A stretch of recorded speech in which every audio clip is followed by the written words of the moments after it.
reinstated Deputy Governor of Edo State, Philip Shaibu, said that he has put his governorship ambition on hold to back the candidate of the All Progressive Congress, Senator Monday Okpebolo, to win the September 21st governorship election in the state.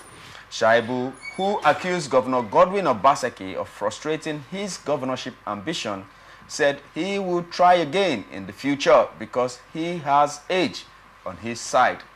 According to a video clip, Shaibu spoke at the weekend at the Afemai World Congress in Detroit, Michigan, United States of America. He claimed that Okpebolo will make a better governor than Asue Igodalo of the People's Democratic Party, being backed by Obaseki. The organizers of the Afemai World Congress on Sunday heard from Shaibu, also called on the diaspora to be interested in the politics of Nigeria. All right, Mr. Henry. Yes, sir. Yeah, we have a situation where the cat with 9 lives. Oh my goodness. The cat, the Edo cat with 9 lives. Is that it again? I like that. Regain back his position. Yeah. And now he's globetrotting in the United States of America, trying to get some diaspora votes. Being that Asue Igodalo had also a like meeting with the diaspora in Italy. Yes. He now says that he has age on his side, yeah, and he can recontest governorship of Edo State in the near future. But for this period, he is going to shelve it for Monday Okpebolo's APC candidate to achieve, to be able to achieve his own aim, first of all. Do you see that move as a way to be able to placate the APC, who he left behind way back for the PDP, and now he's now back with them? Is he trying to ingratiate himself back into the good books of the APC? You see, that's the thing with politics, especially in Nigerian kind of politics. You know, cross-carpeting just so you can have an advantage. So what Shaibu has done, or what he's doing, is not out of place. That's what any smart politician will do.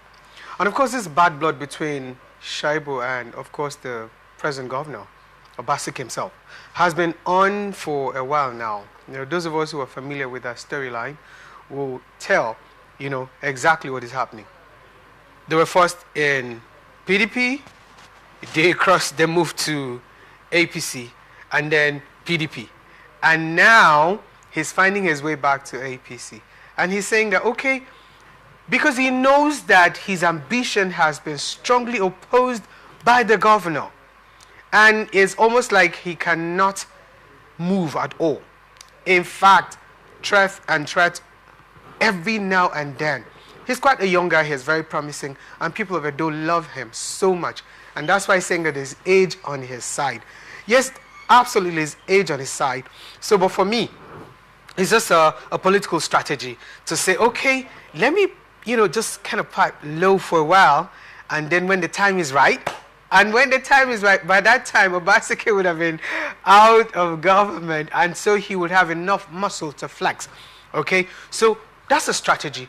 And for me, I think it's a very good strategy, because he knows that he cannot, at this time, with Obaseki, with the governor, he cannot. So the best thing is to just support, and of course, he has chosen the right side. And we know, of course, we know the drama about how he was reinstated, his impeachment, and then his reinstatement. So the governor won't allow him. So for him to say, okay, I have age on my side. Yes, that's right. He has age on his side. So again, it's political strategy. That's what our politics, especially here, is all about.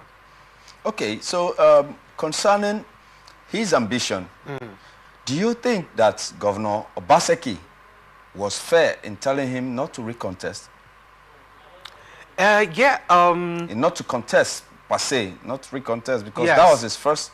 This is, of course, that was his first foray into the gubernatorial terrain. Exactly. So he is saying that the dictatorial stance of Obaseki prevented him initially from getting the prize seat. Yes. Do you think Obaseki was right in barring him from contesting for this position? Yes, of course. Anybody will do the same. I give it to you, sir. If it were you, or if it was you as the governor, and then you have someone you're closely working with who is supposedly opposing you, okay, who is like a pain in the neck, I mean, like really under your skin, it's only normal for you to say, okay, if you're not going to be for me, I'll strongly be against you. So, although what Obaseki is doing is not the right thing, we all know that. Anyone who is objective and, in his or her reasoning will say, okay, no, this is not a way forward for our politics. So I can give it to you here for free that it is not the right thing to do. But then again, it's politics. That's how it is, especially here in this part of the world. In fact, let me narrow it down to Nigeria. You know that's how it is. So Obaseki, yes, is not doing the right thing, but this is just all he can do. You are not on my side. You've always been against me, and I'm the number one man. Now that you're indicating interest, how are you going to run? Let me see how you'll pass. So that's what Obaseki is doing with him. Obaseki is saying, no, not with me in the house. Not with me as the number one man. No way. You cannot have your ambition see the light of day. Being that Shaibu is a grassroots person, and that was the niche that Obaseki needed to be able to clinch that ticket. That's right. Twice. Even when he went against his per se godfather, being in the person of Adams Oshomole. That's right. But because of the instrumentality of Shaibu, he was able to go for 2 times, and Shaibu was steadfast with him. Yes.